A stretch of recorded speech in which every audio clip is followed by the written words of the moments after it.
weekend, perfection is guaranteed. Perfect season,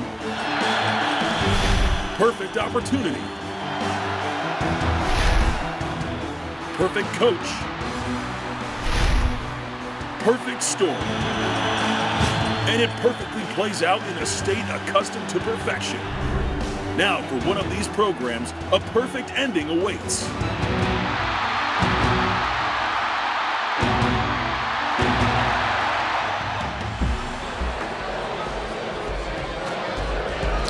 The pursuit of perfection continues here at Lucas Oil Stadium in Indianapolis. It was in this city 24 years ago. Duke ended UNLV's undefeated streak. Will history repeat itself, or will Kentucky rise to 40-0? Fans are all revved up here at Cadillac Ranch, just a stone's throw from Lucas Oil Stadium, and our home for the last week as we welcome you into Campus Insider's coverage of the 2015 NCAA Men's Championship. We are inside the Final Four, fueled by Oberto. Welcome in, everybody. Bonnie Bernstein alongside Digger Phelps, Jordan Cornette. Two great games here, Duke and Michigan State in the early one, Kentucky and Wisconsin in the nightcap. Digger, you were the only Notre Dame coach ever to take the Irish to a Final Four. We're 2 hours from tip-off now. What's going through the coaches' minds as the final seconds of preparation are going on? Well, it's time to get serious and get focused. There's been a lot of distractions the last couple of days with the crowd, the noise, the fans, but more importantly, those coaches know in their last team meeting before they leave the hotel, when we get to that arena, it's a football stadium, and guess what? We are going to concentrate on how we play the first 4 minutes of this game to show we're here to win it all. If anybody guaranteed at the beginning of the season that there would be one, let alone two Big Ten teams in the Final Four, a lot of people would have called him crazy. Give me one word to describe it in your mind. Respect. I mean, you look around, you hear the go green, go right cheers. Michigan State and Wisconsin are not only playing for their teams, their universities, they're playing for a conference. You look at 2015, the Big Ten got no respect. It was all about Alabama football and winning the national championship.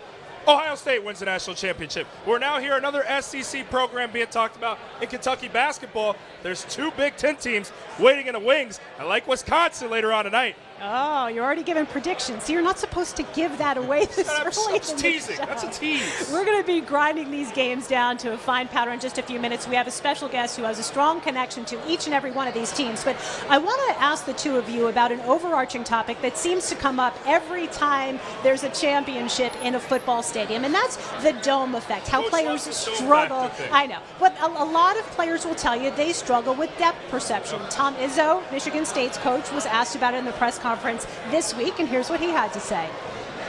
Hey, we played on an aircraft carrier where the background was the sea, so that don't bother our guys. Just to give you a little bit of perspective here on the size of the arena. So Lucas Oil Stadium, the Colts play here, seats 67,000 fans. Two of the venues in the Elite Eight, Quicken Loans Arena in Cleveland, Staples Center in where the Lakers play, 18 to 20,000. Is this a legitimate concern, Digger? It definitely is. It's been that way the last 3 or 4 years. And when you take a look at what went on, the East Regional was at Syracuse, the South Regional was at Houston, two football stadiums. You ready for this? Michigan State in the Sweet 16 against Oklahoma. Michigan State shot 38%, Oklahoma shot 36%. And then when they beat Louisville at Syracuse, Louisville shot 35%. Let's head to the South. When Duke beat Utah shot 35% in their first game in a football stadium, but Duke, even in their win against Gonzaga, they shot 37%. So the issue is going to be, when you look at Kentucky playing an NBA arena, they shot 75% in the second half, 15 for 20 against Notre Dame. And yes, Wisconsin in the LA Pro Arena, they shot for the game 55%, but more importantly, 10 for 12 shooting threes in that second half. So game 3 for the East and South in at home, game 1 for Cleveland and LA with Kentucky and Wisconsin. There will be a dome factor in these two games. So I'm getting a yes from you. What am I getting from you? Dome factor idea, it's overblown. At the end of the day, it's in a big stadium, so it's the moment that gets the best of these guys, not the dome factor. Percentages go out the door when you're playing for a national championship. Look at this Wisconsin team a season ago in the Final Four against the same Kentucky team, not as good defensively, but Wisconsin shot the ball relatively well. Knocked down 8 3-point shots in that performance, shot 46% from the field. So when you look at it, I still believe Wisconsin's going to come out, do what they do, be efficient on the offensive side of things, and play their game. Well, I don't want to bust your bubble, but if you look at the statistic from the Elite Eight, it kind of backs up Digger. Stats are for losers. I know. So in the Midwest at Cleveland and at Staples Center out in the West region, 44-46%. Conversely, in the bigger domes, the Carrier Dome in Syracuse, NRG Stadium where the Texans play in Houston, much lower, 39-40%. So I'm not saying you have to play the game. Who gets caught up in the moment more and lets that overcome them? That'll be more the difference. That's the factor I look at. Not the dome factor, the moment factor. All right, we could argue this all day, but I think it's actually time to start breaking down the game. So let's start with the nightcap. You got the best team in the land, John Calipari's Kentucky Wildcats, a mind-boggling 9 McDonald's All-Americans trying to become the first undefeated team since the 1975-76 Indiana Hoosiers. We've heard this stat ad nauseum for the last week or so, going up against a 1-seed veteran Wisconsin team led by Frank the Tank Kaminsky. So let's take a look at how each one of these teams made their way to the Final Four.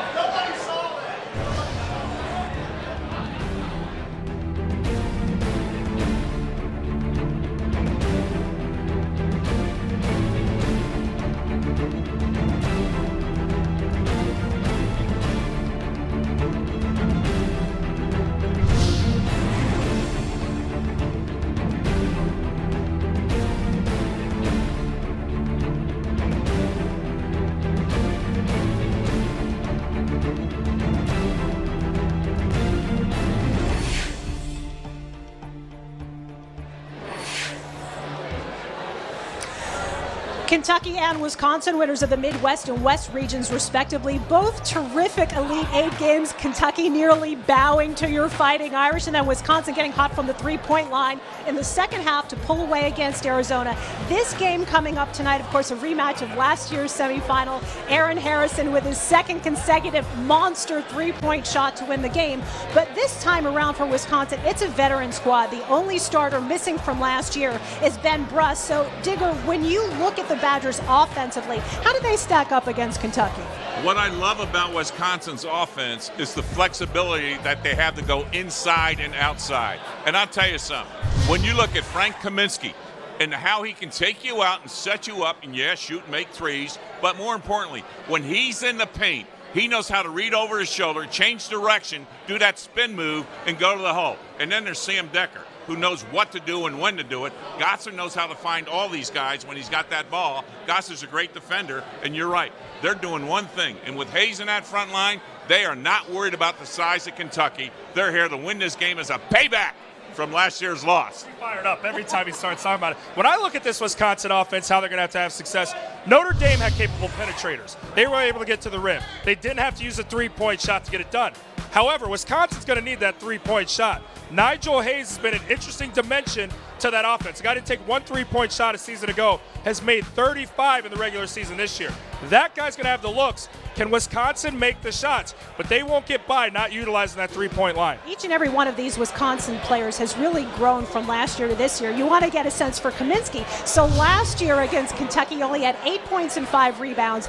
This year, he averages 18 and 9. And another really interesting storyline to keep your eye on, guys, Trayvon Jackson. So after Harrison hit that three last year, Jackson had the chance to get the buzzer beater, and it rimmed out. He's coming back from spending 19 games not playing because of a broken foot, still getting back to 100%, and you know the revenge. He has that clutch gene.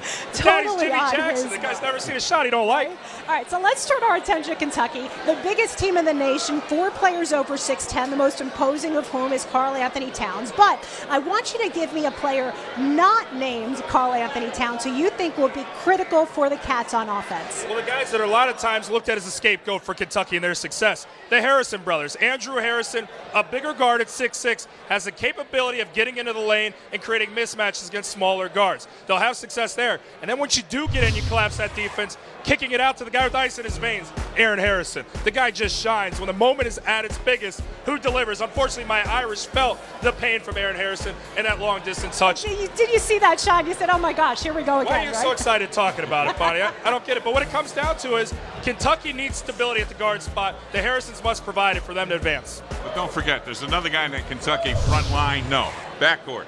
Devin Booker, He's the one guy that shows up. He'll get 10 or 12 points, and they're always at the right time when maybe Towns or Lyles or the Harrisons don't score. Watch out. Here comes Devin Booker getting a key three or going the hole or doing one-on-one. But look at Kentucky's defense in the second half against Notre Dame, a game I didn't realize what was going on. We talk about Kentucky's defense. They go 15 for 20, shoot 75%. But when you see the final score and look at the stats, their defense, Notre Dame, when you look at Grant, Connaughton, and Jackson, 8 for 31 in the field. That shocked me. 3 for 11 shooting threes. That shocked me. But the last 2 minutes and 33 seconds, Notre Dame couldn't score against Kentucky's defense. And one name who's gotten lost in the fray in the last 2 minutes is Willie Cauley-Stein. By the way, right? Not a lottery, but see, now I tell you about the Big Ten and wanting respect. You hear the go green, go white cheers. These guys didn't plan on leaving after Saturday night. They're planning on staying here to Tuesday morning and celebrating. They are not joking around. Well, we've got even more insight on X factors in this game from two guys who know a whole lot about Wisconsin and Kentucky. Our Badgers insider Phil Dawson and Kentucky legend Antoine Wright, who's calling out Marcus Lee. The big guy for Kentucky who brings a lot of energy, real athletic guy that can give Frank Kaminsky problems, and also the point guard from Chicago, Tyler Ulis. If he can continue to play solid at the point guard position and give the Harrison twins a rest, I think that Kentucky would not lose this game. My X factor in this game, Wisconsin-Kentucky, is going to be Trey Jackson. Now, he's a senior point guard that was injured and missed part of the season, but he's back, and he only played a few minutes in the last few games for the Badgers, but he's been in big spots. He's hit big shots. He has a chance to redeem himself of missing what would have been the game winner against Kentucky last year. Trey Jackson, your Badger X factor. I love how Phil and I are on the same page. I see you, brother. John Calipari has had a very specific mantra this year with his team. He's divided the season up into 3 sections: the regular season, the SEC tournament, and the road to the draft. No mention of a Final Four, and yes, that's by design because all Cal's tried to do all season long is take the pressure off his players. Has it worked? Well, let's check in with Ray Crawford in our Campus Insider studios for more on that. Hey there, Ray. Hey, Bonnie, thanks very much. Yes, Calipari has certainly done his best to keep his team loose, but everywhere these players turn, there is someone or something reminding them of how close they are to history. Willie Cauley-Stein this week acknowledged the history that's about to happen. Either way, the good if they finish off the 4-0 season, the bad if they're one of those teams, again, that let this moment slip through their fingers. In the age of one-and-done players, Calipari was masterful at convincing some from last year's runner-up team to stay while bringing in another top recruiting class. Now it's trying to block out the noise and finish what they've started. Getting to the Final Four is really, really hard. And to be able to do it, I don't care what your record is, because everybody is 0-0 right now. Whether you're Duke, Michigan State, Wisconsin, or us, everybody's record is the same. We're all feeling the same thing. We all want to win a national title. I think the pressure is more what other people have put on us. So I don't think that's like too real. We just have to stay doing what we've been doing and stay together, stick together. We are not a perfect team. We're undefeated, but we're not perfect. All right, so then on the other hand, you've got Wisconsin, who many felt wouldn't have gotten back here to the Final Four despite a Big Ten tournament title and #1 seed in the West. And there's no talk of perfect seasons and historic performances. It's mostly about what's for breakfast.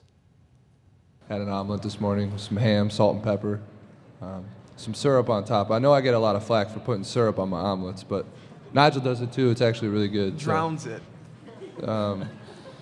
Yeah, that's about it. I had some fruit too. Yeah. All right, well, let's chew on this, shall we? Aside from the 1991 Final Four, there have been a number of Big Ten connections to the last 5 teams that entered undefeated. You got Michigan State beat then unbeaten Indiana State for the title in 1979. In 76, Michigan beat unbeaten Rutgers before losing to Indiana in the title game, completing the Hoosiers' perfect season. And then 3 years earlier, Indiana was the last team to have a chance to stop UCLA, but lost to the Bruins. So now it's Wisconsin's turn. Will they get that lone L on the season for the Wildcats? Only time will tell here in just a few hours. Let's send it back to Indianapolis and Bonnie Bernstein. Bonnie. Ray, thank you. All right, gentlemen, let's put a temporary bow on Kentucky and Wisconsin for now and talk about the earlier game. Duke just playing unbelievable defense right now. Its freshman stud, Jahlil Okafor, has been imposing all season until the last week or so, going up against a 7th seed in Michigan State that is genuinely peaking at the absolute perfect time. Let's take a look back now at how each one of these teams took its path to the Final Four.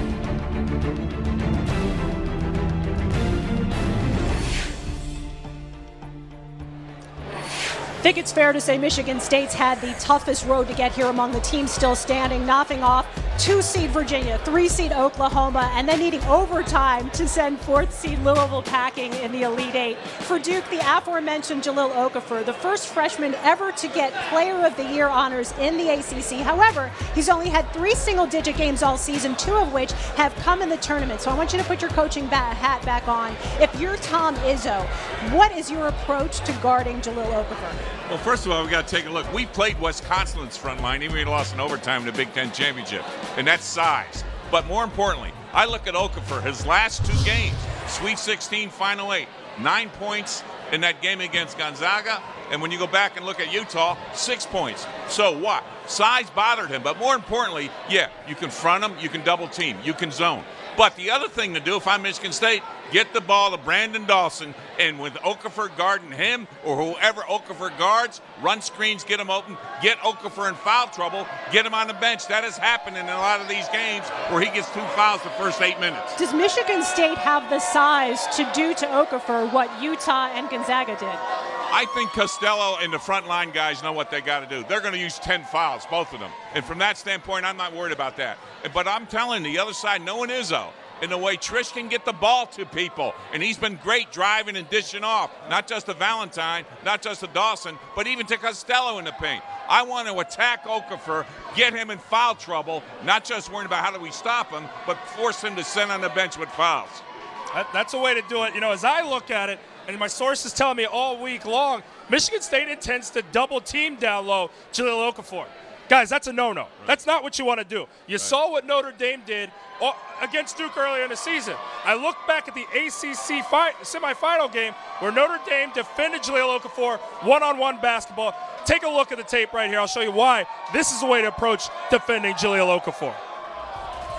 Okafor on the catch right here. Zach August defending. Zach hasn't pushed off the low block. You've won the beginning of the battle, taking him off his comfortable real estate on the block, making him work from outside. Look at the 4 Irish defenders accounting for their men, making it one-on-one basketball. Now Zach has to keep him from taking a high percentage shot. He does, and he does the job grabbing the rebound. One and done scenario. Again here, the swing pass. Check it out. Push Okafor off the block, Zach August does. The Irish 4 defenders accounting for their men once more. It's the one-on-one battle down low. Zach August, again, tasked with making him take a low percentage one. He meets the chest, he fades away, Zach August grabs the rebound, and that, my friends, is how you get it done defensively against Duke.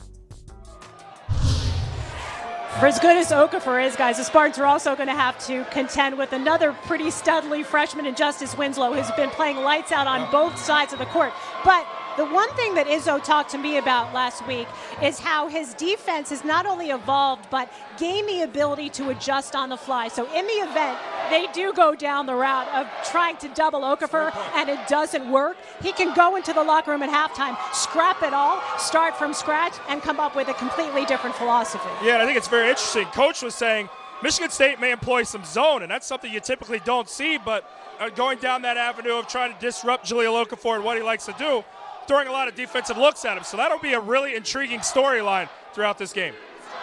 His offense now. The team has certainly come a long way from losing to Texas Southern and Nebraska and Illinois earlier in the season. And they've really been doing well from beyond the arc, hitting about 40% of their three-point shots. Travis Trice, Denzel Valentine leading the way there. Digger Does Duke have what it takes to stop the Spartans at the three-point line? It's going to be a mental approach by Tom Izzo. Fellas, we got no respect. We end up as a 7th seed. So what do we got to do to get here? Knock off 2-seed Virginia, 3-seed Oklahoma, 4-seed Louisville. Now here's our chance to get the 1 seed to national championship game. Are you ready? If not, sit on the bench, because we're going to win this game without you, as he's looking up as they hug him as he goes to the timeout and yells. What's Duke going to try to do to Sparty to shut them down from the perimeter? What's going to happen to me, if they try to double-team Okafor, that's where Cook, and when you look at Tyus Jones and they penetrate, and don't leave out Matt Jones, because he's been the X factor. He had 16 points in that game against Oklahoma, hit 4 threes, had a key steal. So when I look at Duke, they've got the weapons on the perimeter to drive, shoot, or kick it, or shoot the threes if they're hot. More importantly, if I'm Tom Izzo, hey, Trice is as good as any guard in this tournament, and he's been the reason why they're playing now in the Final Four as a quarterback leading that team. Yeah. Well, you know, as I look at it, it comes down to Michigan State and the ability for those guards to get out in transition. That's where Duke is going to be tasked very toughly to defend. Will they get back? These shooters on a secondary break are knocking down threes. Guys like Forbes. Trice is great off the ball screen, but also pushing in transition. On a 2-on-1, he'll take the three-point shot. It's an opportunistic offense for Michigan State. Spartans have had great success getting out in transition. Duke must locate the open guys in the open floor, eliminate that side of the game for Michigan State. And one more thing about Trice. They like to run that pick and roll, Michigan State, in their offense, which a lot of teams do.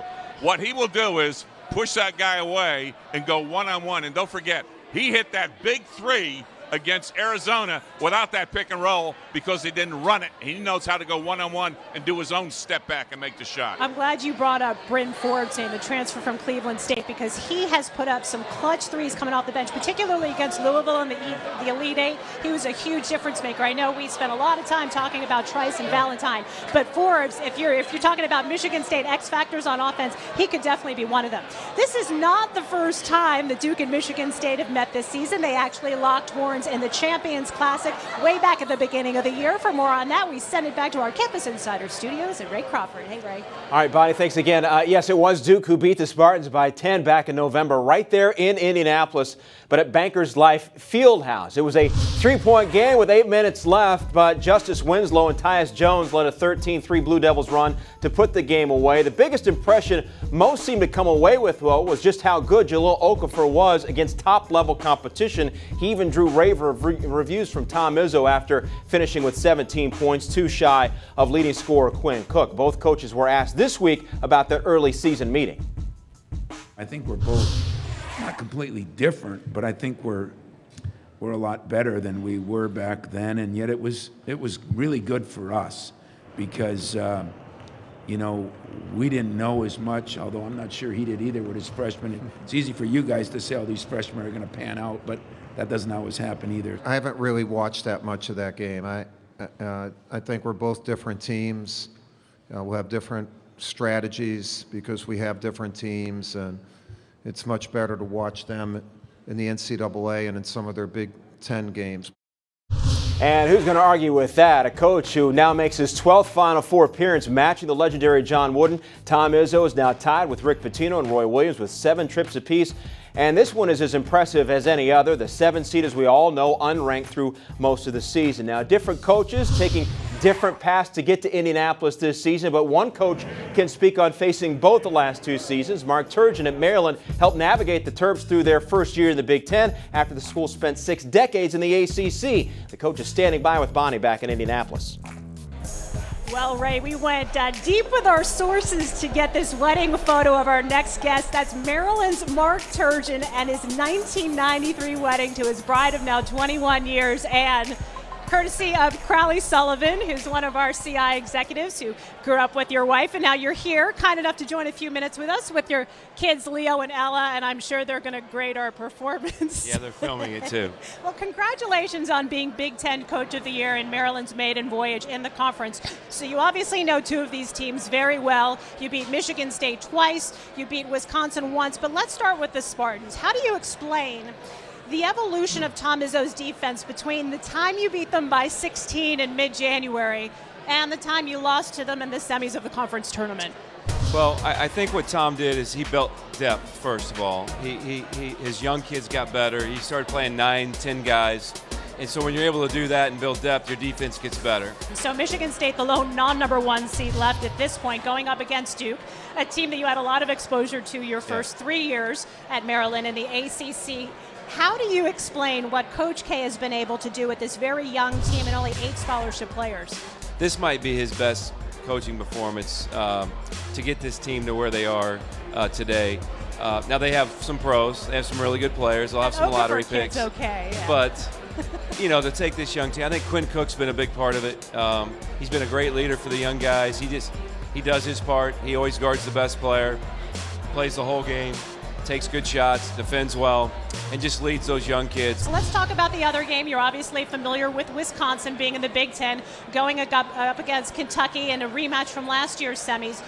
When you beat the Badgers in College Park at the end of February, they put up a season-low 20 points in the first half. Can you sort of talk about the blueprint defensively that you're, in theory, going to be creating for Coach Cal as he gets ready for the Badgers? Everybody thinks Frank's a great shooter, which he is, but only made 38 threes all year. So we put the bigger guy on him, Checo and DeMonte Dodd. The key is that they're going to be able to keep Frank in front of them. If they can keep Frank from driving and making him shoot jump shots overhand, that's the key. You and Coach Calipari go back a really long way, Mark. You were a point guard at Kansas in the mid-'80s when Cal was an assistant there. When you think about the embarrassment of riches he has and how he had to get these kids to buy into the notion of playing fewer minutes, accepting minimal stats relative to what they could have done, in the spirit of winning a championship. What do you know about him that's enabled him to get everybody to get on the same page? Nothing that Cal does surprises me. I knew Cal when I was 18 years old, and he was the most energetic, positive, cocky guy that was in the room. So he was, way back then. So he was like 24, and Larry Brown was his boss. And so he was a great friend of mine. Part of the reason I was able to go to Kansas because Cal believed in me as a young player. But he was always that way. And when he left Kansas to go to Pittsburgh as an assistant, he says, a couple years, I'm going to be a head coach. I'm going to try to hire you. So he knew that he was on the fast track. All right, time for predictions. Let's start with Kentucky, Wisconsin. Who you got? Well, it's going to be a great game. And it was a terrific game last year, and this one's going to be a great game. It's the marquee game of the night, I think. It all depends how Kentucky can guard Kaminsky. If they do a good job on that, I think Kentucky has the talent to do it. But Wisconsin is a tremendous offensive team. They don't beat themselves. It's going to be a great game. And as everybody knows as a coach, it comes down to the last 3 or 4 minutes, who's going to make plays. But my heart is with Kentucky. All right, so we got Kentucky in the nightcap, the earlier game, Duke, Michigan State. Where are you leaning? Well, I'm leaning towards Michigan State. I'm a Maryland guy. We can't like Duke, right? So, and I really like Izzo, always have been. I think their experience is going to win out in the end.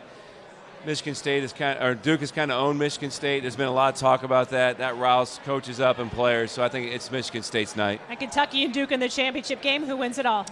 I'm going with Kentucky. I want to see history made. It's great. I love Cal, and I'm rooting for them. I hope they get it done. Way to go against the grain there, Mark. Yeah, no doubt. Congratulations on a wonderful season at Maryland. Continued success, and thanks for stopping by. Right, really appreciate it. Thanks, Bonnie. Well, the fans are getting revved up here at Cadillac Ranch. Guess who's in the thick of it? Shae Peppler, take it away, girlfriend. Thanks, Bonnie. Okay, so we've got a lot of fans in this bar right now. So we've got Grant and Dave, Michigan State, Duke, obviously going up against each other later on tonight. So who's going to win and why? The floor is yours. Grant, I'll let you go first. Michigan State will win. Number 1, coaching. Number 2, Okafor getting foul trouble. They don't have a bench. Rebuttal, Dave. Absolutely. I'm going to say number 1 is coaching as well, even though that's exactly what you said. Number 2, I don't think Ja's going to get in foul trouble. And if he does, Jefferson's going to come in and be a voice to be reckoned with. But the senior leadership of Quinn Cook, I just think it's his time and it's his moment. All right, moving on. We got the next matchup. Kentucky, Wisconsin. Larry, Tim, why are the Wildcats going to win? Well, I'll start off over 38-0. We're perfect so far. How's that for a start? You guys have lost this year. Yes, we have, but we got experience. You guys are going to be tight. We're loose. We're bringing it. Now we've got 2 versus 2. Kentucky, Wisconsin. Ladies first. Why are the Wildcats going to win today? Because we're the best. BBN. Because we're the best. Strong argument. Guys, your side. Why are we going to beat Kentucky? Why? We were one shot down last year. We'll make that shot this year. 2-on-2 again. Duke versus Michigan State. I'm giving the Blue Devils the floor first. Guys, why are you going to beat the Spartans? I think we have the best overall team. We have Coach K and Jalil Okafor in the middle, so I think we're just going to be the best team out there. I think they're going to win mainly because they're more consistent shooting three-pointers, and I think they have a little more team speed overall. In my opinion, Okafor is just thinking about the number 1 pick in the draft. He could give a crap about Duke. He's not a program guy like our guys are. We got 4-year players. Hey, it's time to do it. 4-year players. I think I'm going to give this one to Michigan State. Sorry, guys. Go for it. Let's get it. Bonnie, guys, I'm sending it back to you. Thank you, Shae. Counting down the minutes here in Indianapolis for tip time of the early game. That's Duke and Michigan State at 6:09 Eastern. And keep things moving with a little rapid fire. We're not going to get so X and O right now, but we're going to throw a bunch of stuff at you. Jordan, which player in the Final Four do you see being the most successful NBA player? Jalil Okafor, at 6'11", 270 pounds. Great footwork. He's the last of a dying breed. Embraces playing down low. Doesn't fall in love with the jumper. Digger, must-see attraction in Indianapolis if you're hanging out here for Final Four. The attraction? I'd say Butler and Us, of course. yeah, Butler University with Hinkle Fieldhouse, where Hoosiers was filmed. Great tradition. I'm not at all surprised you said that because I know you are quite the traditionalist. Jordan, favorite part about being at the Final Four this year? Seeing the practices, the spectacle of it all. Thousands are going simply to watch these guys go through layup lines. It's unbelievable. It really grasps what this moment's about. Team you're most surprised to see here? Duke. Because I picked Iowa State, and they got knocked out in the first round. I figured Iowa State's going to beat Duke in the regional championship. You're good, Digger. You know what? That makes me feel so much better because I had every team right in the Final Four except I picked Iowa State, too. This one's for both of you. If you're a school president with a coaching vacancy, which Final Four coach would be your first call? That's the easiest question of all. Coach K, all those national championships, 12 Final Fours, and the all-time winningest coach in college basketball. It's easily Coach K.